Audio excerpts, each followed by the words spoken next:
This week on SnarkSquad Pod, we are joined by Nick Jenkins from Real Bad to discuss the 2018 film adaptation of The Girl in the Spider's Web.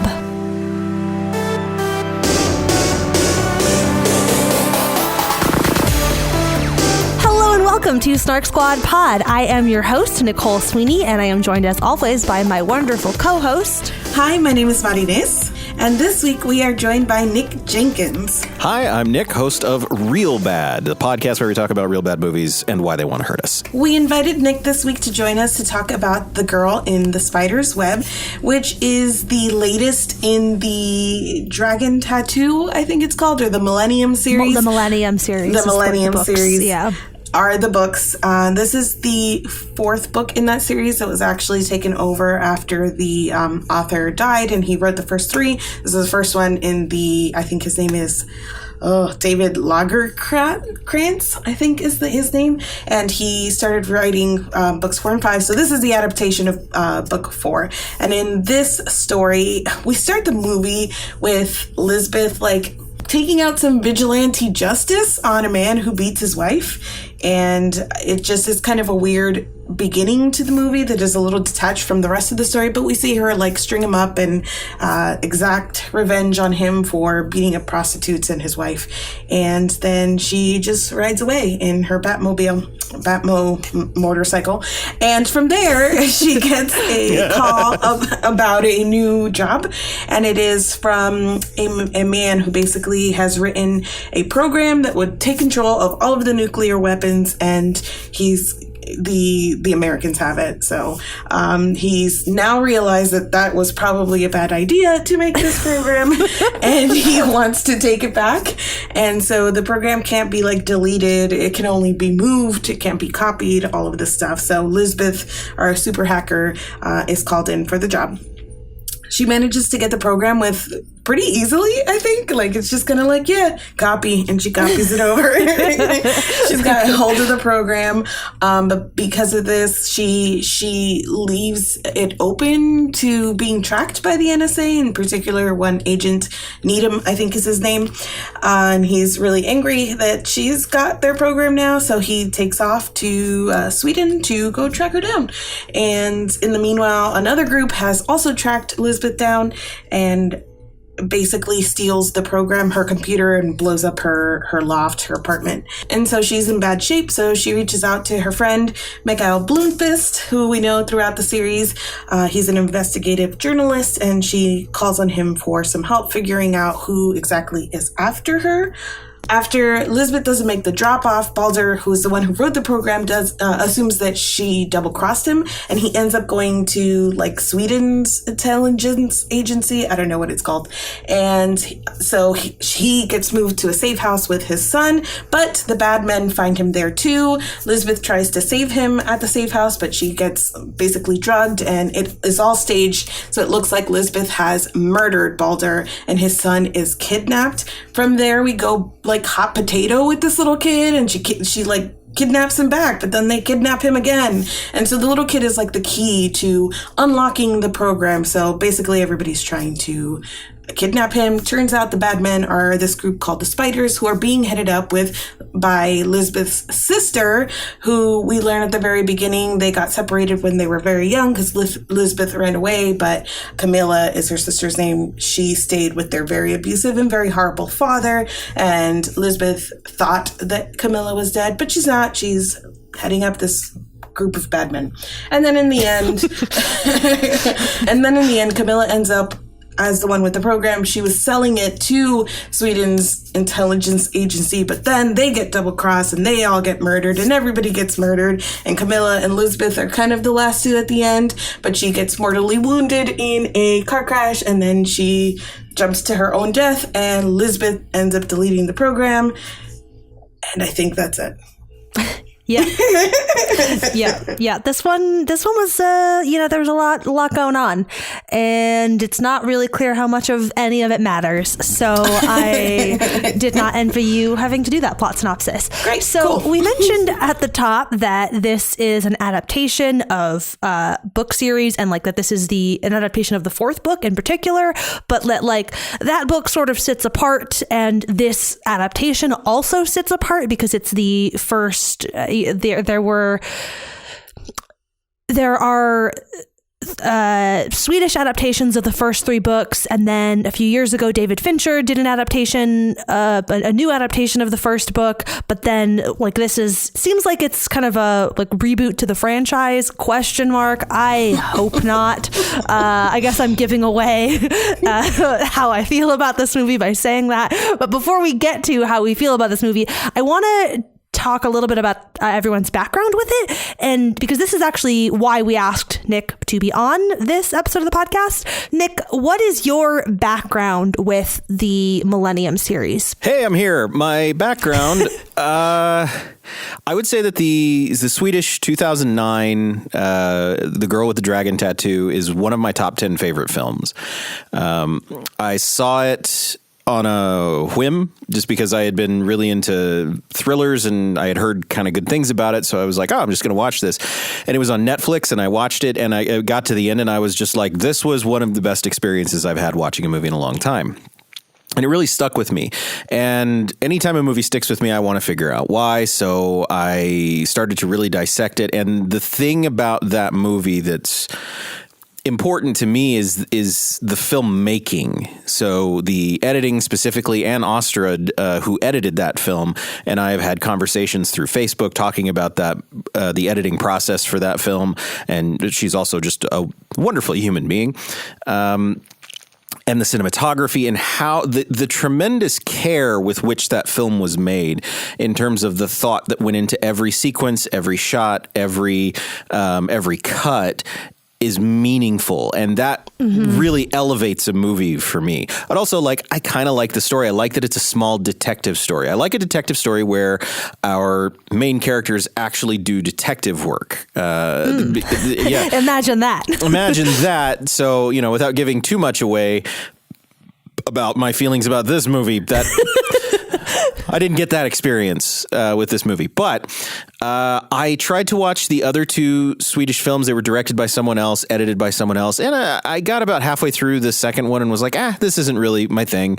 And I never watched the third one. I watched David Fincher's remake, and although I like the cast a lot, I don't like that movie. I specifically, I hate the editing in that movie. But I really like Rooney Mara a lot, so I was really excited about her being in it. And there are a lot of other things that kept me from liking that movie, but we can talk about those later. So that's it. I never read the books. As Nicole knows, I'm not really a book reader. I read a lot when I was in high school and college, and then it just... that form of storytelling is not for me. I much more enjoy visual storytelling. So then that's just personal taste. So I never read the books, and I never really wanted to read the books. So that's my experience with it. But you loved the 2009 Swedish adaptation. Absolutely, 100%. I really love that movie. I'm aware that it's not for everybody. There is a lot of abuse in it. There is a lot of rape, and it's a difficult film to watch, but I also think it is just so exquisitely well made. And I like what the actors do with what they're given quite a bit. After we chose this, so we were going just kind of through releases for the month and seeing what we could fit into our schedule or what we were interested in.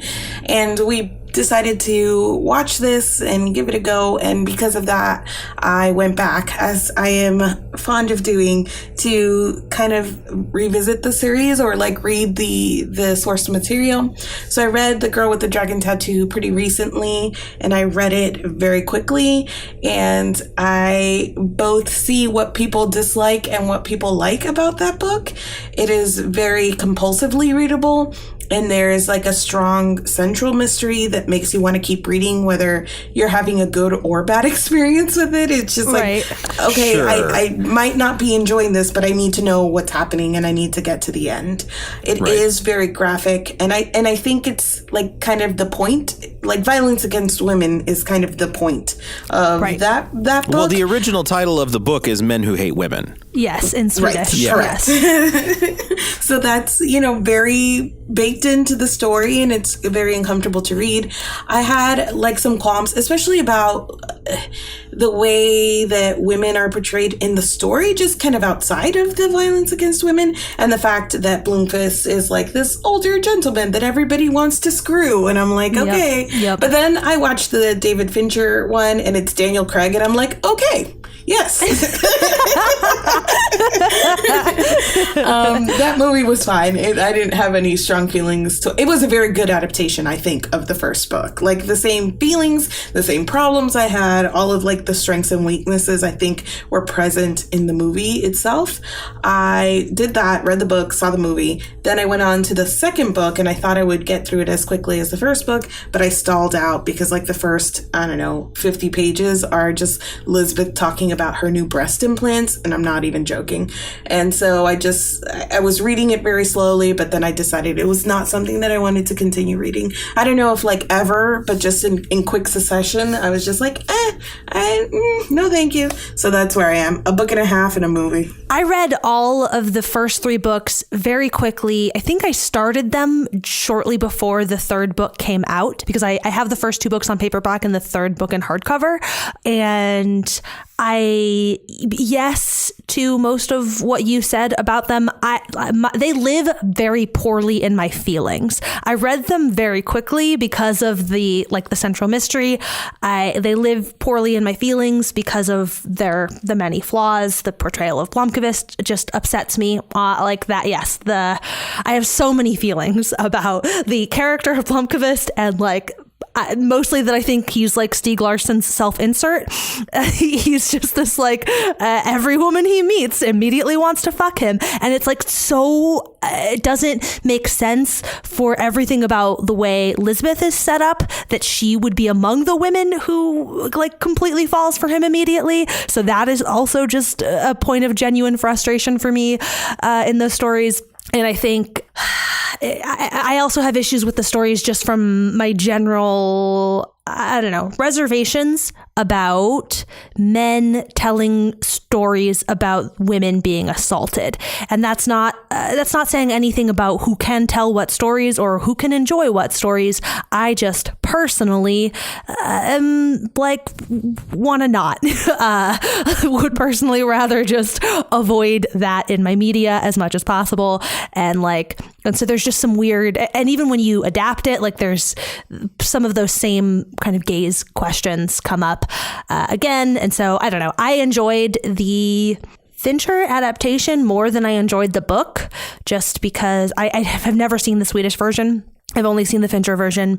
I think the cast was great. I don't ever want to watch it again, but I thought it was a perfectly serviceable adaptation, and the cast was all really wonderful. And like you said, Daniel Craig was okay, I guess I buy this. Sure, I'll allow it if it's Daniel Craig. I don't know. So that's my sort of shruggy feelings. I once had a lot of feelings about these books, but it's been so many years that they're it's echoes of feelings that I now have. I think I can recall that this is how I feel about it. So that's kind of the background knowledge that I had going into this movie. So I knew knew to a degree the events of all of the first 3 books. Have not read the 4th book. With that background stuff out of the way, how did everyone feel about this movie? Mari, you're the only one who hasn't openly hinted your answer to that question, so I'm going to start with you. That's I think what I texted you actually as soon as I finished watching it was that it was a soulless movie. It's just kind of there, and yep. I'm curious what the experience would have been like had I not gone back first and read the books, because I think that there's a lot. I don't know if it could almost be better or worse when you don't have background knowledge of Lisbeth and her character and just kind of everything that goes into her, because none of that is really present in this book. So if you don't know that, or in this movie, I should say, so if you don't know that it exists, maybe you wouldn't be disappointed. I don't know. There was just a little bit of emptiness there. I thought the pacing was very slow. I think it did a lot of like my experience with the original story was so mixed, but most of the things that I liked about the book were missing from this. So yes. I liked that, Lisbeth was kind of like not your average hero or heroine. She was, like this hacker, and she did the investigating, and she wasn't like, out there causing explosions and fighting necessarily.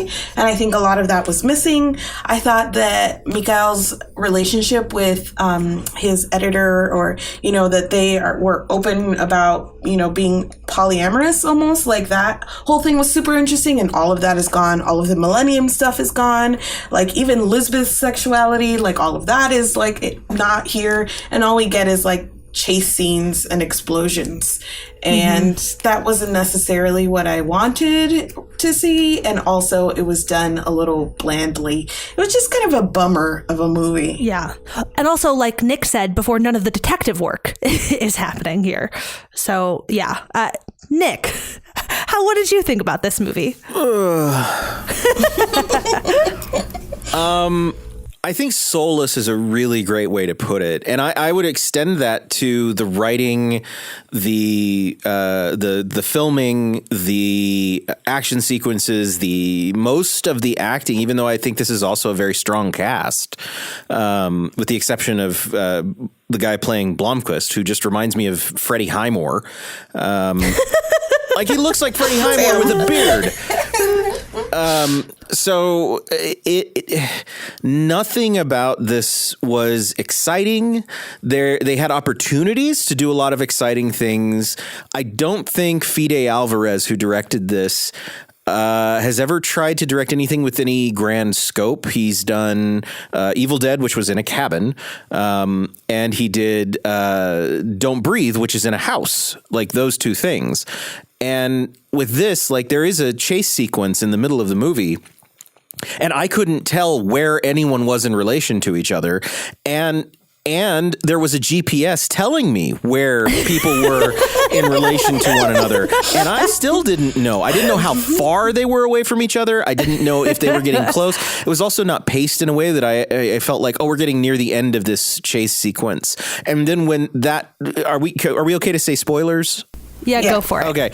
And then the end of that chase sequence is the big reveal of Lisbeth's sister, and nobody seems to care. Lisbeth doesn't care. The sister doesn't care. The child kind of looks like he might care, but every moment of this movie, and the detective work is the big thing that I struggled with, because I really like the detective story, the mystery in The Girl with the Dragon Tattoo, and I love how it is solved and how they piece it together. And in here, every single clue they get is just dropped on them by someone else.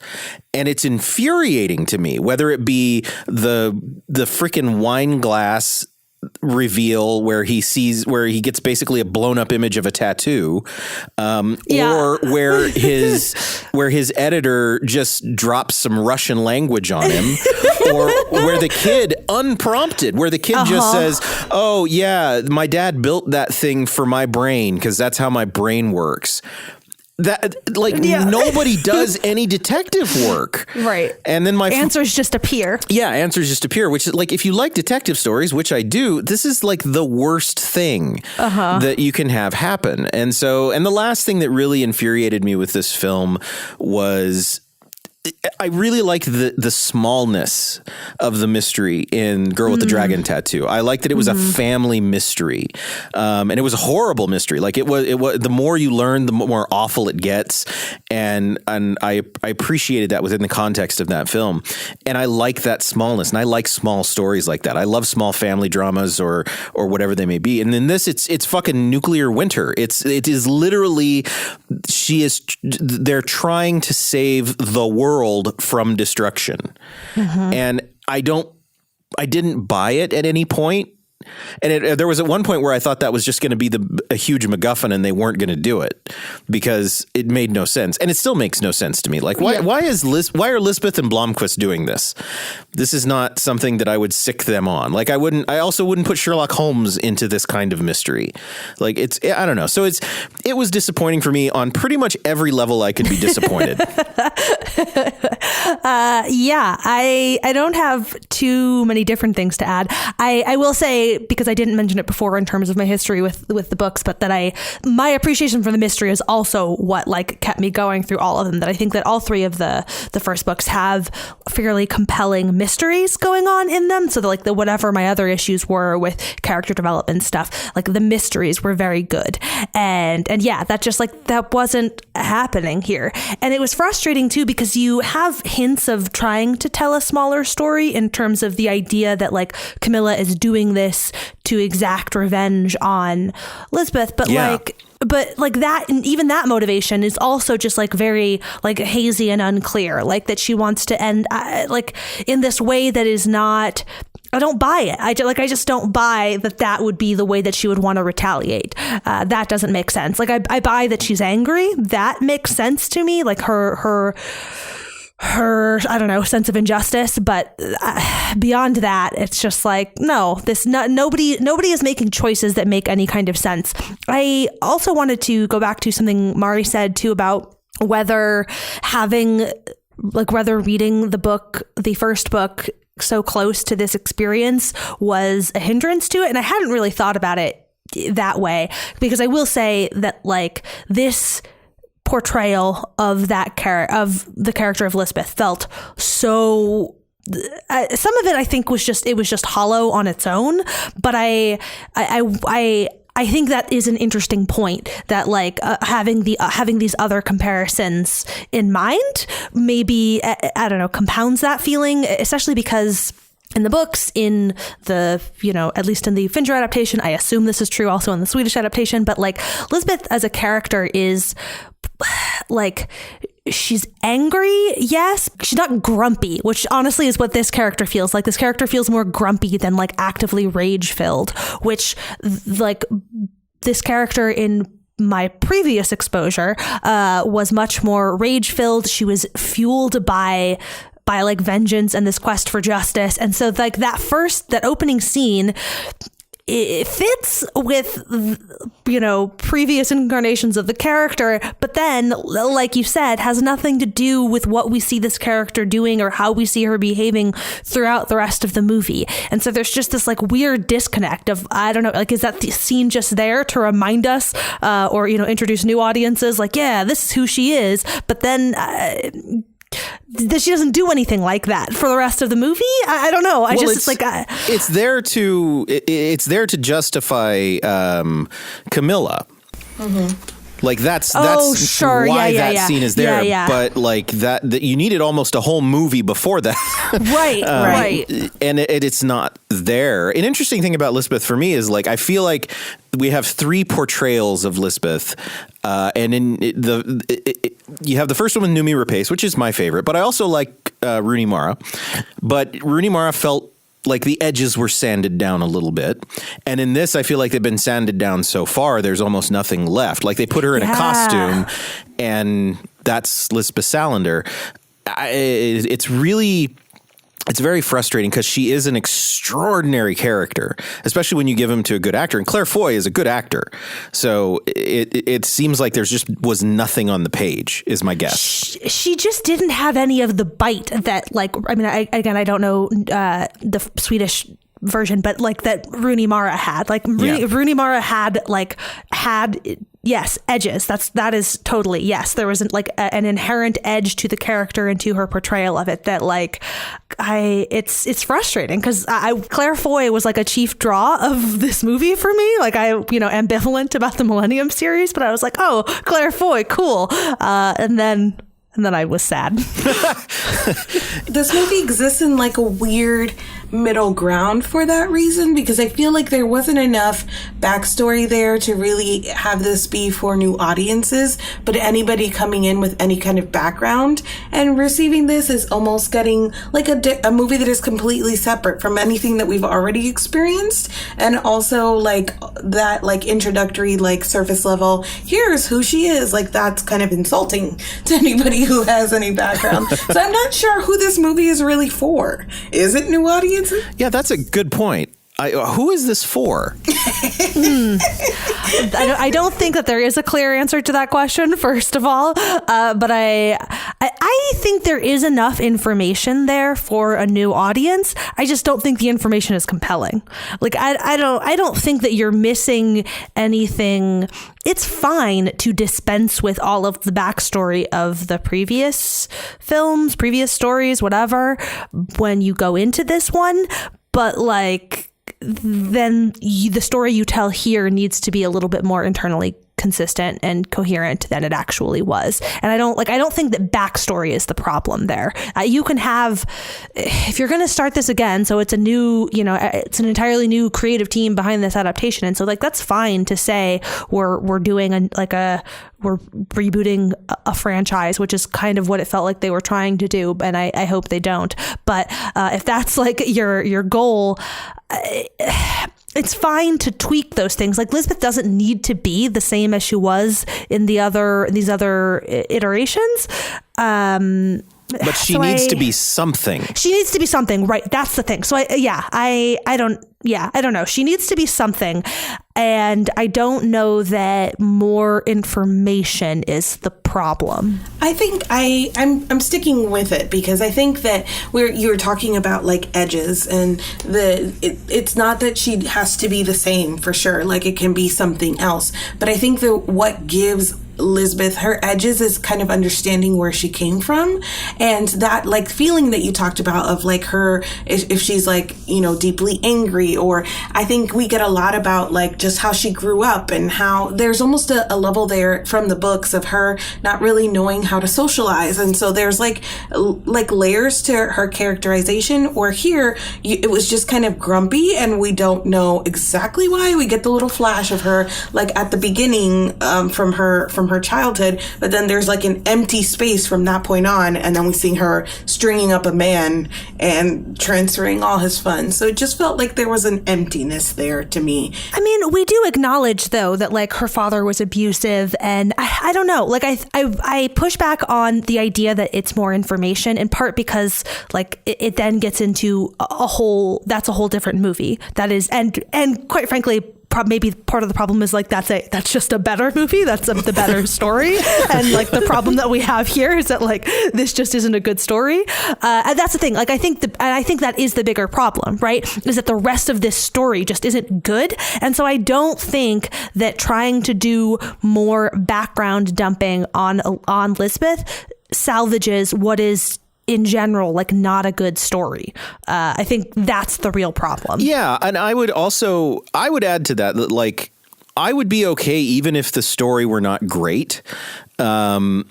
If there were some really great set pieces, like Atomic Blonde, I think is a wonderful film that I really enjoy, and I'm not trying to slight it here, but the story is not what got me with Atomic Blonde. What got me with Atomic Blonde were the performances and the choreography. Like that, it just was astounding and thrilling, and it didn't matter if it was a super complicated or overly complicated spy story. It was thrilling, and you had that opportunity here. You had the opportunity. It wouldn't have been hand-to-hand fighting. That's not Lisbeth Salander. But if you had, I almost leaned over to Nicole at one point in the theater because we saw this together. And there's a moment where they go to steal a car, and she's hacking into the cars, and all of the lights start blinking in the parking garage. But the boy stands and stares at a Lamborghini. And I think it was the only good laugh I had in the entire film. He stares at the Lamborghini and she's like, all right, guess we're stealing a Lamborghini. And like, I almost leaned over and was like, okay, if they have a Lamborghini chase in this movie, I will forgive so much of it. But then they didn't. They just drove a Lamborghini up to the planetarium and parked it. Like there was, like you had. What was the point? Yeah, like what is the point of this? Why? It was really frustrating. They had a Lamborghini Huracan, and then at the end they had a Maserati Quattroporte, which is another amazing car. That like you could have had some amazing set pieces here, and it felt like they were trying to, because like when the guy takes the injection that makes him blind. And I think like that could have been a really interesting set piece, but then it's over so quickly. Like, and then they do have set pieces that are not set up. So like, unless I missed something, because I did go to the bathroom at one point. So you have to tell me if I just zoned out. What the hell was happening with the computer something giving the guy sniper access to everybody at the end? Like, was that set up in any way that's what they were doing? No. They're super hackers. They have super cool super hacker programs, and they can do computers. Apparently, exclamation point. Like when it starts happening, I'm like, oh, okay. And then you have another problem with like, I can't tell you the name of the guy from the NSA. I don't know if he even had a name. I had to look it up for the plot synopsis. Like I had to open IMDb. What was it? Needham. Okay. And there's another thing. Like I couldn't figure out who he was. Like he was working for the U.S. government, ran off once this stuff is stolen. He shows up in Sweden with an arsenal. And then you find out he's a hacker. He's like a legendary hacker. Yeah. Or is he an assassin? What is he? He doesn't make sense to me. And so much of this was just like, well, this will be kind of cool. It'll be cool if he opens his trunk and there's just an arsenal in there. And so really frustrating to me. There was no setup, and then the payoffs were confusing at best, or there just were no payoffs. I'm really angry about this. The more I talk about this movie. Yeah. I will say I agree with you that he was a whole lot of nothing. He was one of the few people that I was like, I genuinely enjoyed when he was on the screen. Agreed. I enjoyed his maybe like relative to all of the other things. I was like, I don't really understand you, but like I'm interested in watching you. Him and Balder, I think, was the other person who I was like, okay. Stephen Merchant is always going to be good. I don't know why he's in this movie. Right. Yeah. Like both of them, I'm like, I don't really know. I don't know. Whatever. I don't, like their characters are whatever, but I enjoyed like them being on my screen. I agree. Although I don't know, to the other side of that is I'm a little bothered by the weirdly, I don't know, pro-US military message that this movie has. Like the underlying theme is like the Swedish government is evil. Question mark, right? Like the Swedish government wants to be the one to control all the nukes, and like, but thank God there's an American to come save the day. I don't know. I just like that dynamic. The politics of it were. It was one of those things where the politics of it were clearly not that thought out, but were also very present. You know, like you have this movie that is all about nuclear power, you know, nuclear arsenals, and it feels like they didn't really give a whole lot of thought to the messaging, or maybe they did and they did it on purpose, which would definitely be worse. Maybe, I don't know. I can't tell if it would be better or worse if they did this on purpose, but I did not enjoy the weird like political messaging. I don't know. I kind of agreed with her when she was like, "What would you rather have?" You know, I'm like, sure, that kind of makes sense, but she's the bad guy. Yeah. And she's not even not the bad guy. Yeah, she's a bad guy. Yeah.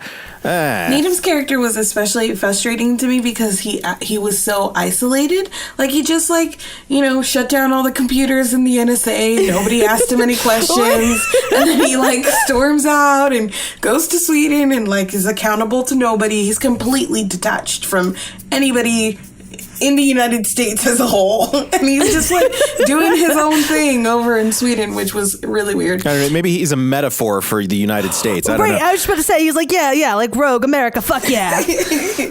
And then like, I don't know, the whole like nuclear weapons. So the whole thing is kind of weird, right? Because they're in Sweden and like the signs in the background were like in Swedish, but they were all speaking English. And then they were like, nuclear weapons and an American, of course, here to save the day.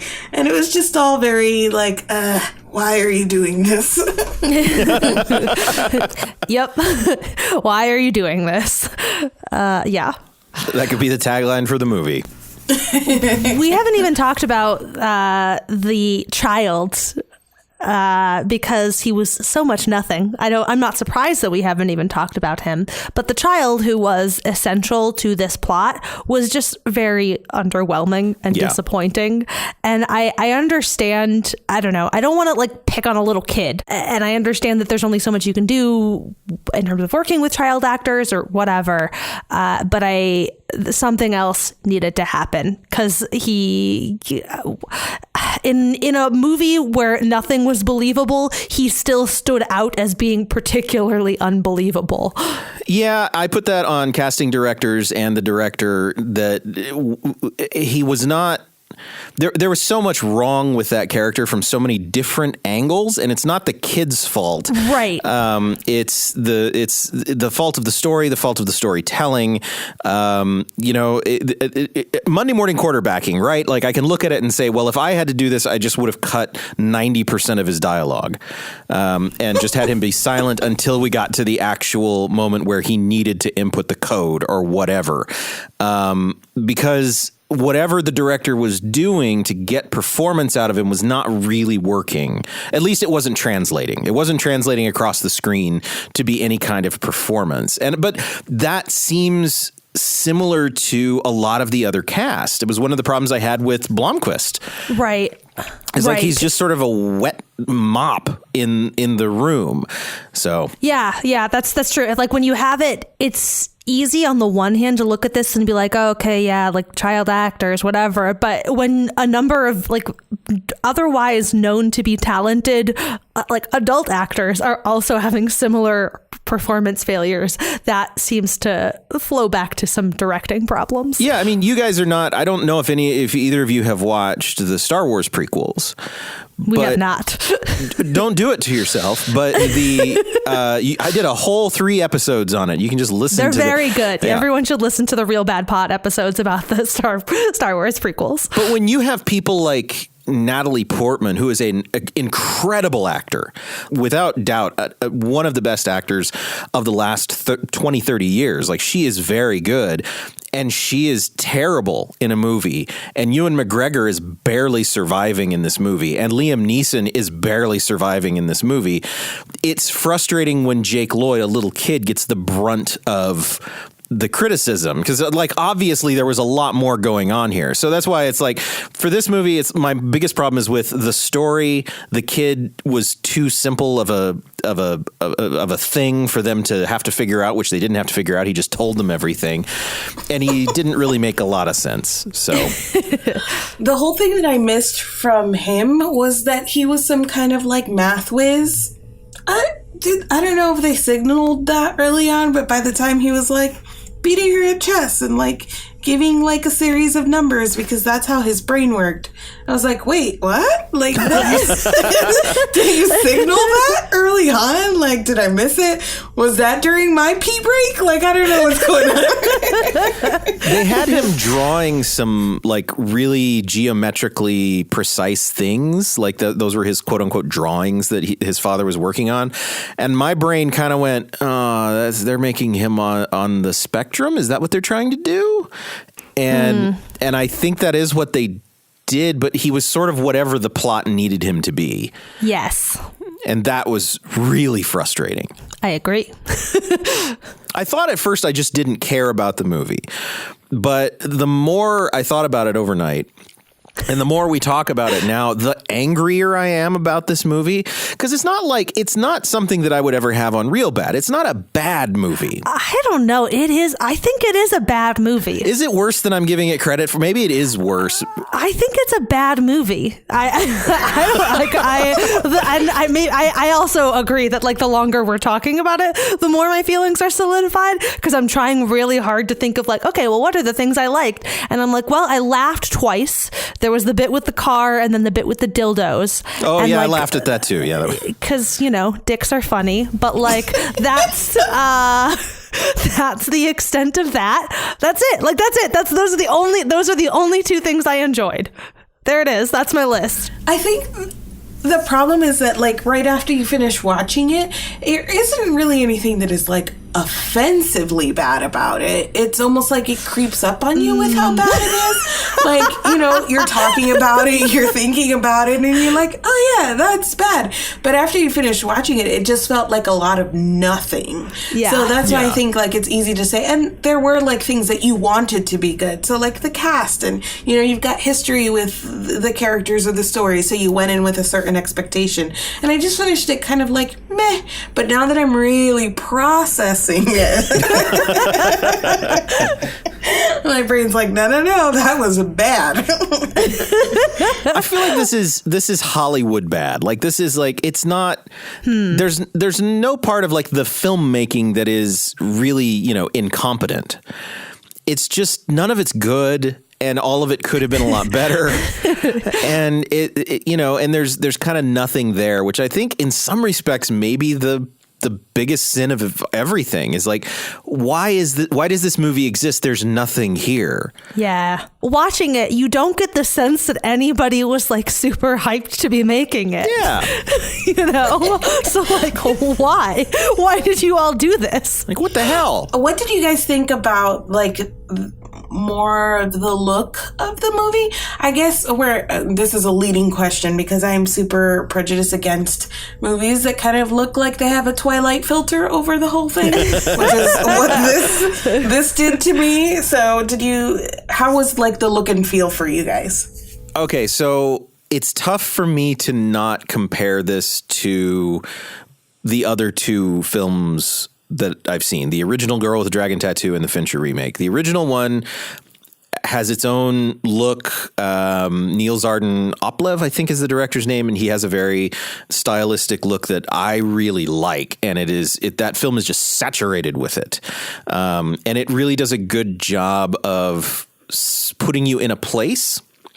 And then, even though I don't like David Fincher, a lot of David Fincher's work, I always like how they look. I think he specifically and his cinematographers, whoever they may be, do an incredible job with the visual storytelling. And I think that's true of his version of The Girl with the Dragon Tattoo. This movie, again, visually felt like nothing. Like, it didn't feel like they went one direction or another. It didn't feel like they went, whoa, Twilight on one side, or or the cold, desaturated world of The Girl with the Dragon Tattoo from Fincher on the other. Like, I didn't feel like I was in a place. That was another problem I had. Mm-hmm. I felt like at times I had to remind myself that we were in Sweden.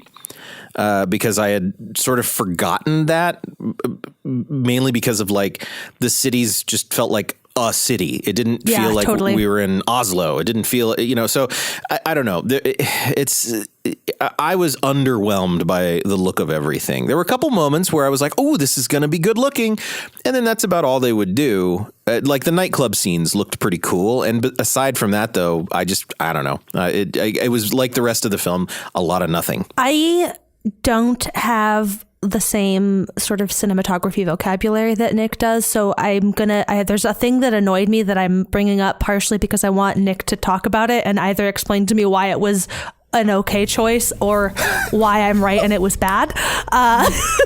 And that is that there was a lot of weird zoomy stuff happening in all of the action sequences. Like whenever like Elizabeth is on the bike, they would do this thing where it was like, and now we're going to zoom to show that she's going real fast. And like they did that several times. And I was I was just really distracted by it every time it happened. I wasn't like, oh, wow, you've really done some pacing. I'm like, I'm distracted because I'm very acutely aware of the fact that a camera was present doing all of this. Right. Yeah. You can use zooms to accentuate stuff. Stanley Kubrick did it all the time, and things like The Shining, and it can work. Tarantino also uses them because it's a throwback to things. They kind of came out of nowhere in this film. They're called snap zooms. And they're just, real quick pops to, action is happening. And I had forgotten that they were in there until you mentioned it. And I was like, oh, yeah, those were in there. I don't know if they were the right or wrong decision.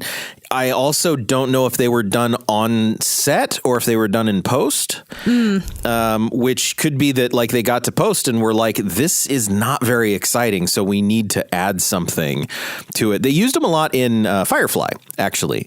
In Firefly, there was a lot of when they would show the ship and then they would zoom in real quick and then they'd have to re-get focus. It was all done digitally, but it was still like it was used to make you feel like you were watching something older than it actually was. And in here, I don't know. Are they good or bad? I don't know. I forgot that they were even in there. It's not a technique I really like unless you're really using it to say something. And in here, I think they were just trying to accentuate action. So I don't know if that answered your question at all. Yeah. No, it's like the same sort of shrug as so many other things in this movie. So it fits. Yeah. It's disappointing, too, because Fede Alvarez is a very visual filmmaker. Evil Dead, which you guys will probably never watch, because I don't think Nicole likes gore, if I'm correct. I do not. Okay, yeah, you should stay far away from his version of Evil Dead. And then Don't Breathe is just upsetting. So, but they're both like really visually competent films. So this was really disappointing to me to see this. A couple other things that disappointed me, just to mention, were some very cliche things that they did, like with the storytelling. I think we talked a little bit about Elizabeth being kind of like sanded down around the edges, and this just feeling a little bit more like your like typical, I don't know, it's like Bond meets Batman kind of thing, and they put it in Elizabeth's packaging. But they had this thing at the beginning where they were doing, like, focusing in on, like, a random spider just crawling through. I think it only happened, like, twice, but it was, like, pretty quickly in the beginning, and I was like, please do not do this for the entire movie. Like, I get it. We get it. It's the girl and the spider as well. Just please. They did it 3 times. And I'm still not exactly sure what web she was in. I don't know either. And then the second thing was where Needham was tracking her cell phone or something, and he was like creeping up, and she goes all alert, and she's like hearing something, but it ends up that they're at 2 different doors. I think it's just such a cliche thing, and I don't think it was done in any way that I was like, that was satisfying. Like, I kind of knew what was coming from a mile away, and it's just moments like that I was like, you're doing stuff that it feels cliche and then not in any kind of way that is breathing new life into it. So it was like that, like nothingness that, we just keep coming back to. If you can stomach it, and I understand if you can't, like I really do. I do recommend at least trying to get through the original 2009 Swedish version. I own it. My mom gave it to me for Christmas because I was reading all the books, but I was like, I don't want to watch this content. I get that. But it's a weird thing to me because like we talk about Blomkvist, and I really love Blomkvist in that movie. And I didn't like Daniel Craig as Blomkvist. And so you talking about how much you didn't like the fact, or didn't like the way that character seemed like self-insert of Stieg Larsson. I get that, but that's not how I felt with that film. And I could be wrong. Like you might watch it and feel the same way as you did with the book. But I would be interested to have that discussion because I love what I think it's Steven Nyquist, I think was the name of the actor, who recently passed away. But he was really good. He also played the villain in the first John Wick film, and he was really great in that. But also just like the visual storytelling that's in that film, to me, are just wonderful. But I do get it. Like, it's not something you just slap on a Saturday afternoon to have a good time. It's a very heavy, dark thing with a lot of things that people frankly don't want to see. So I get it. But I would encourage, if you ever feel like you want to get a window into my brain of what great filmmaking looks like in a modern sense, I think that's one of them. And on that note, we are going to end this episode of the podcast. I think that there is no more nothing that we can say about this movie. Thank you to Nick for joining us, and to all of you for listening. If you are enjoying this podcast, we would greatly appreciate it if you considered becoming part of our Patreon community. We've got some bonus content and polls to vote on stuff that we'll talk about in the future, and you can find all of that at patreon.com/SnarkSquad. We would love to hear all of your thoughts on this episode and on this movie. You can find a post dedicated to this episode, as well as any show notes, at snarksquad.com, or you can find us on Twitter at snark_squad. I am at Sweeney Says. You can find me at My Name is Muddiness. And you can find me at NG Jenkins, or you can find everything about my podcast, Real Bad, at Real Bad Pod on Twitter. Thank you, as always, to Stefan Shin for the delightful theme music that is playing us out right now, and we will be back in your podcast feed again next week. Bye. Bye. Bye.